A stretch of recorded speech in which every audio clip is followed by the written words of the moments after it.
this is Gus of Defleshed, and you're listening to the Dan Chan Show. Gus, how are you, my friend? How's things up in Sweden? Is it getting wintry yet?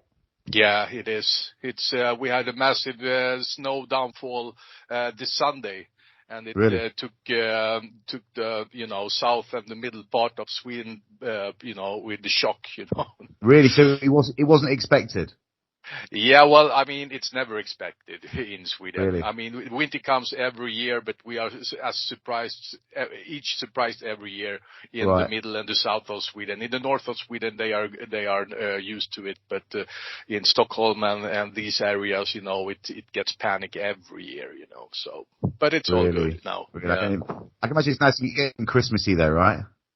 Yeah, well, but I mean, now in a couple of days it has almost melted away. So now it's just, it's just a mush of. Oh, I hate that. That's the worst bit. Yeah, that's the worst bit of snow. We don't like that. So the reason you're here is to talk all things Defleshed. Now, you released the awesome Grind Never Matter album at the end of October. It's been out a few weeks now. It's awesome. How's the reaction been? Yeah, I mean, it has only been positive and really overwhelming, actually. We didn't really know what to expect, as far as, reactions to, when it comes to reactions, because we didn't even know if anybody remember us still, Yeah. So, but it's good to hear that people, appreciate the album. I mean, normally with reunions, you never know, because it never meets your expectations, right? So, but this time, of course, the negative things never reach us. We only hear the good things. But I think overall it has been amazing response, actually. So we're happy. Yeah. So you call it now? I've got to ask, obviously, because it's been such a long gap between albums, 17 years for those that don't know. I mean, what happened during that gap? Is it a reunion, or does it feel like a complete, rebirth, if you like? And was there a threat that you'd never come back? And what's it like to finally have it out? There's so much to ask you. Yeah. Well, I don't know really what to say about this restart. I mean, when we folded back in 2006, we did it for good, we thought, because I have always been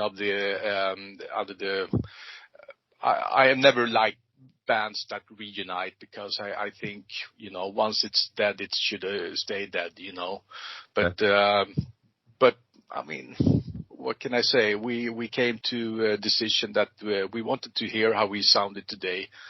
And, I mean, us coming together again was mainly for our own sakes. We wanted to hear how we were sounding, 2020 and see how, everything went with it. So it was just, So would you say it was a selfish vanity project? I know that I think you went into the studio to record a couple of tracks, and it sort of like spawned from there. Did you realize at that point, we've still got this going on? You just decided to just say, right, let's do an album. Yeah, well, I mean, we did 2 songs in Thomas Skogsberg. I asked the guys if they were interested to do 2 songs, and they said yes, because we were at the time supposed to release a vinyl box, and I thought it was a cool idea to include the 7-inch there, newly produced. The first thing when you open the box, you see something that you have never seen. And as a surprise to the guys who enjoy our music, but. That box never happened, and what should we do with the 2 songs? So we decided to open up some social medias and release it through there. And then we got the deal, or we got an offer for an album by Metal Blade, and we said we cannot really refuse it. But we checked back with each other and so to see if we had an album within us, and we all concurred on that. So we fulfilled, basically. So how different, if at all, was the recording this time with such a gap? How had things evolved between you all? Yeah, I mean, not so much in between us, but normally back in the day, we used to go away for 3 weeks to a studio down south in Sweden and didn't come home until we had a finished recording in our bag, right?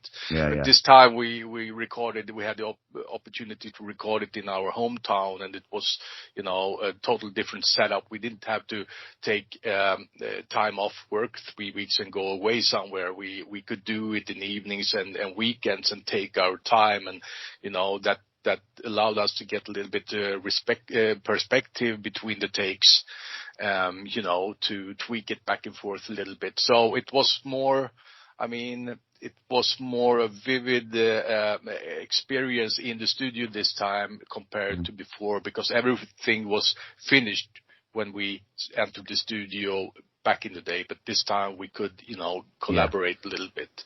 So that was the main difference. Other than that, 17 has passed, but when we are almost 50 years, not so much happened with a person in 17 years when you are grown up. We're still the same guys, I guess, And obviously, for those that don't know, some people might think you moved away from music completely, but all three of you have stayed in the music industry in some shape or form, haven't you? Can you explain what happened in the last 17 years that we don't know about? Yeah, well, for me personally, or starting with Matti, he has been the most frequent musician between us three, and he had gigs already with Raised Fist and Dark Funeral when we were still having Defleshed together. So we continued with being with those bands, and then he started to play with Firespawn as well, and I think he did some. He did some work for Necrophobic when their drummer couldn't do it, So he has been around back and forth a little bit. For myself, I wanted to try something else, so I started my own project called Valley of the Dead. It was a little bit clean vocals and a little bit more, heavy melodic stuff. Wanted to try that. I've been in a Swedish band called Rabti that's pretty big in Sweden, but not anywhere else, pretty much. And then I joined the Evocation as well, which is an old Swedish death metal band from, the beginning of the 90s. So I've been busy myself as well. And I want to go back to this album and the length of the tracks. You like to keep the tracks short and sweet and to the point. Lack of solos and lack of instrumental parts. I like bands that do this. Do you think this is how brutal music should be portrayed? I don't know if it should be, but that's our take on it, I don't mean that all music should be, in the same way. But our take on death metal and thrash metal is the way we do it. And we are three guys, and we have a fantastic guitarist, but he's not a solo guitarist, So there is no solos there, and we don't think it's it wouldn't benefit to our music. It should be fast, intense, and short, It should leave you with a whoa, what the f happened, adding atmospheric stuff and solos, it doesn't really fit Defleshed. Other bands do it and they do it awesomely, but it wouldn't fit us. So that's how we do it. Our kind of music, you cannot really enjoy 45, 50 minutes of it on a full length. It would be too long. That wow factor would go to waste. So we try to just keep it as short as possible, and preferably we don't want to override 30 minutes. But this time we had 34 minutes in the contract, so we had to make 11 songs. Fair enough. Yeah. Was that difficult, or you just chuck an extra one in there? No, actually we had so much energy and songs in us. So it wasn't really a big problem, The problem is that you cannot keep it ultra fast all the way. You need to, we have some songs that are a little bit more groovy and mid-tempo, you need that in the mix as well when an album overrides 30 minutes.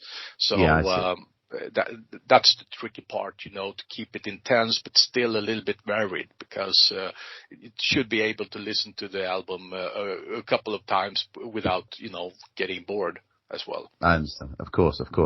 And are you writing the lyrics, Gus? If you are, what's the lyrical content of the tracks? What do you like to write about? What's the themes through this album? For this album, it was a little bit different. Back in the day, I used to just write lyrics that came to mind, lyrics that come top of mind when I hear the music that the riffing that Lars does. I try to associate with something. I like the lyrics to be associated with the music somehow. Yeah.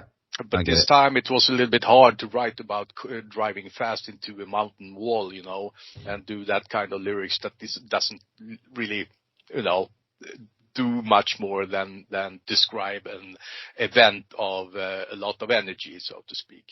So it's basically all the songs are based on based on the paradox that man is the most intelligent species on Earth, but still we are, putting ourselves in the positions that we are, So that kind of, and the frustration that comes with it. So that's pretty much the energy source behind the lyrics, and then they, have a little bit different outcomes. But that was the baseline of it all. And when I had that kind of baseline, it was the lyrics almost wrote themselves, more or less. And I had 1 month to complete the lyrics for the album, and I needed some kind of, source like that to make it easy to write about, because I'm pretty picky when it comes to lyrics. I want it to rhyme. I want the titles to, look good, taste good, to sound good when you say them.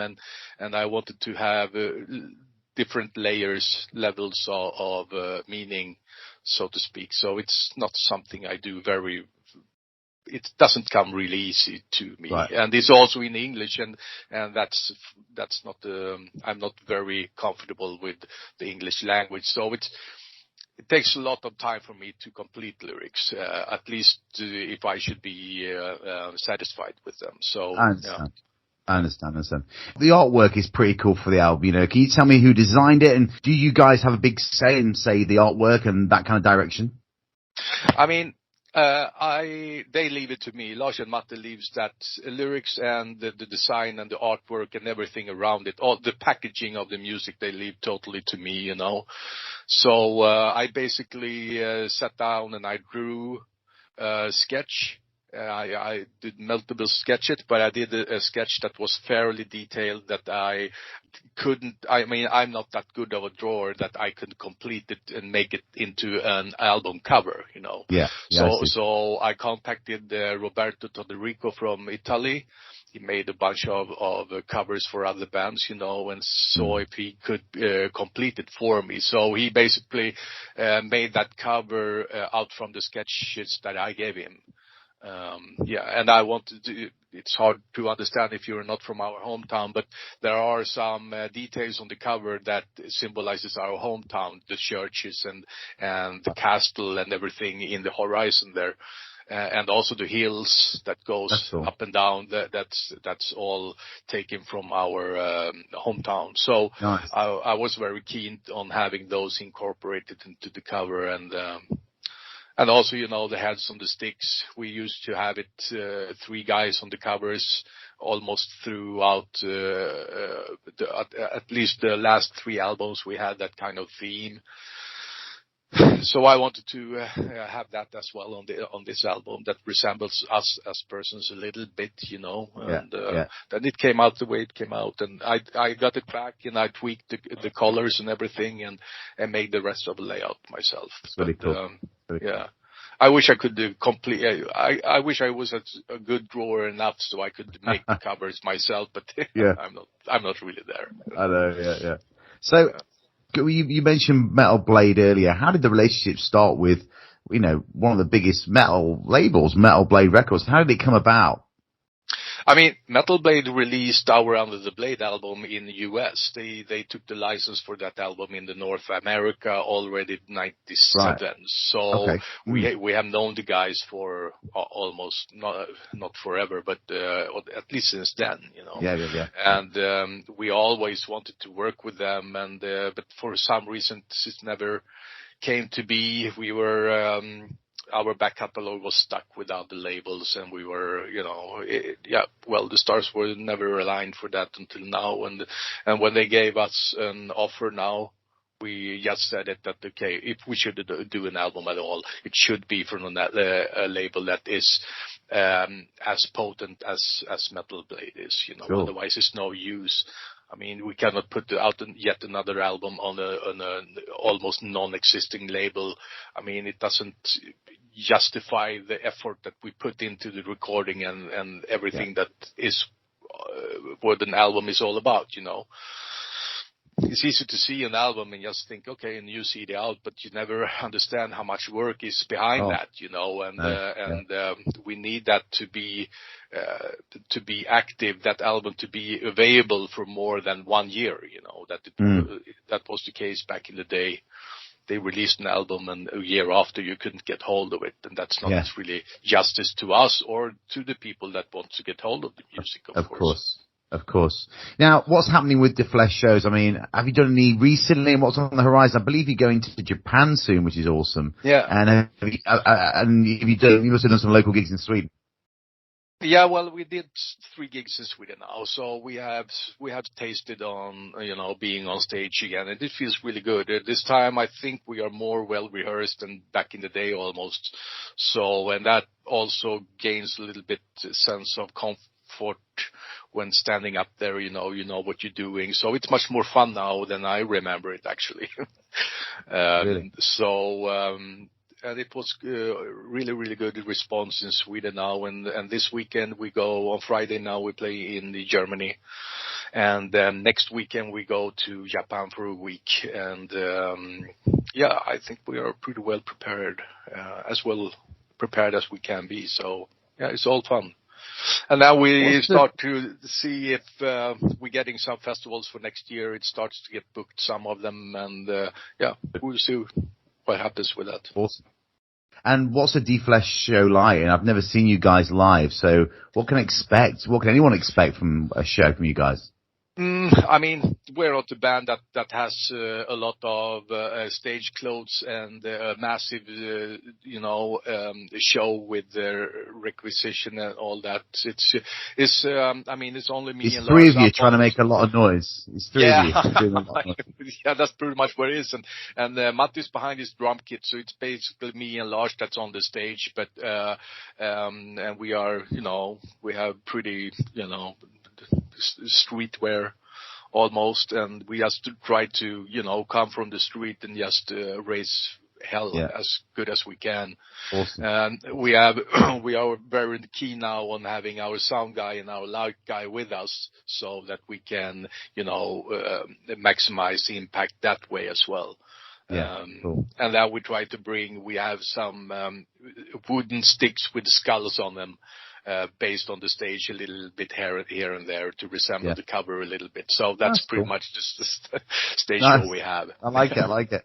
Now, while we're talking about gigs, tell me about a memorable gig, whether it's a fond memory or something you've tried to forget. A funny story from the road or a memorable show or something that, sticks in your memory.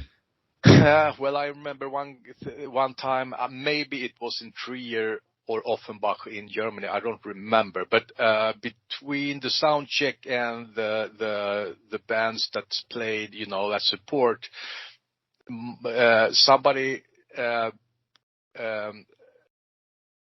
switched off the bass amp, and I don't know why I didn't check that more thoroughly than I did, because I thought it was on standby only. So I just switched to standby, and then I think it was a little bit late on stage, so everything was very stressed.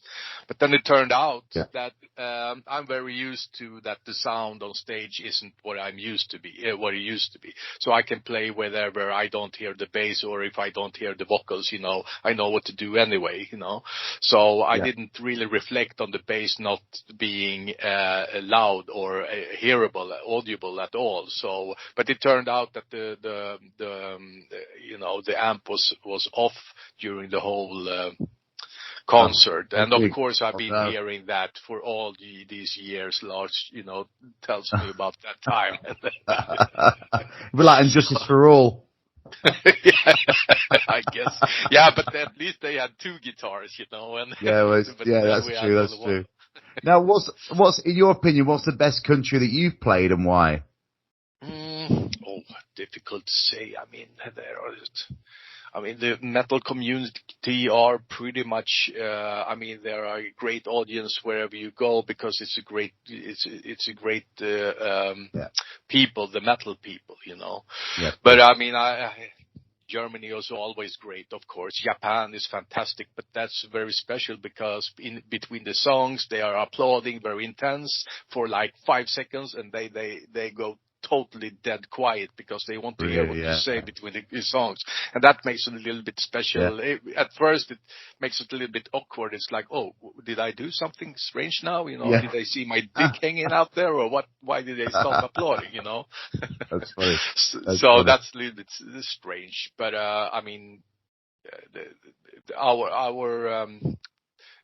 the most hardcore audience for us. For this band is probably Netherlands or Germany, I would say. Germany, yeah, for sure. Yeah. Also, Uppsala is great when we play it because it's our hometown every time. So yeah, of course, I understand that. So, musically, what new music are you listening to? You got anything that's new that you listen to that you like to share? You know, what's on repeat at the moment? At the moment, it's a new Candlemass. Yeah. Indeed. Yeah. I'm an old Candlemass fan. I was in young years. I was actually their 007th member in the fan club back in the day. Nice. Yeah. So, but I didn't really listen so much to their albums after, you know, the second album. So it was a huge a great surprise to me that the new album sounded so good as it did, and with their old singers. So that's on repeat now. Otherwise, I listened to this year. I listened insanely much to a band called Skinned. Yeah, I don't know if you. Yeah, I love Skinned. I love Skinned. Yeah, I love Skinned. So it's so different. Yeah, it's really different and has a very eerie tone to it. So dark. Yeah, it is. So I like a lot of different kinds of music. You know. I was going to say, what guilty pleasures does Gus have? What do you have that's non-metal? What do you like? For example, Swedish pop star called Tove Lo. Right. Okay. Tove Lo, she's based in U.S. Now in Los Angeles, making music and stuff. Her first album is totally fantastic, depraved pop. You know, but with good melodies and stuff and intense. You know, it's not about love and too much about that thing that goes, you know, like sugary paste. It's more like depraved stuff, you know. I like music that has a little bit edge to it. I like the Strangulars. I like the a lot of it depends on my mood, basically. Sure, you know? Same here. I mean, two of my greatest guilty pleasures are come from Sweden. To be honest with you, do you know who they are? I don't know. ABBA and Ghost, maybe. No, not all that. Well, Ghost. Oh, come on, it's not a guilty pleasure, so it's just like it's a pleasure. Okay. But I'm talking about Roxette, the Cardigans. Okay. Oh yeah, the Cardigans. Yeah, Roxette was great songwriters. Yeah, absolutely. Cardigans was, I listened to one of the album, the Gran Turismo, very much when it came. I didn't really like it. Yeah, awesome. Now, moving on, I'm doing an end of year special for the heaviest track of all time. What do you think is the heaviest track of all time, Gus? Oh God, Jesus, from that, just like that, the heaviest.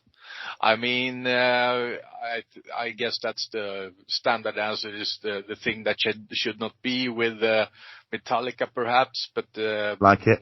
That's one of the heaviest. But I would say also, you know, the Sweet Evil soundtrack from the new Candlemass also is super heavy. Love it. It really gets to me.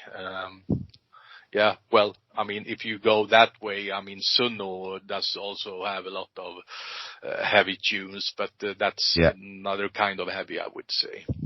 Yeah, I get that. So, randomly, I'm going to ask you this question. With further Pantera gigs booked in Europe announced this week, what's your thoughts on the whole Pantera thing? Oh, God, I couldn't really have any thought, how could I ban their reunion when we just had our own? Well, yeah, I know that, but I mean, with deaths and everything, and I mean, where do you stand? Which corner are you in? I mean, whatever makes people happy. I was never a big Pantera fan myself, so I couldn't really care less. But I mean, if they would like to go on tour again, and if there are people that are very thrilled to see them again, I mean, why not?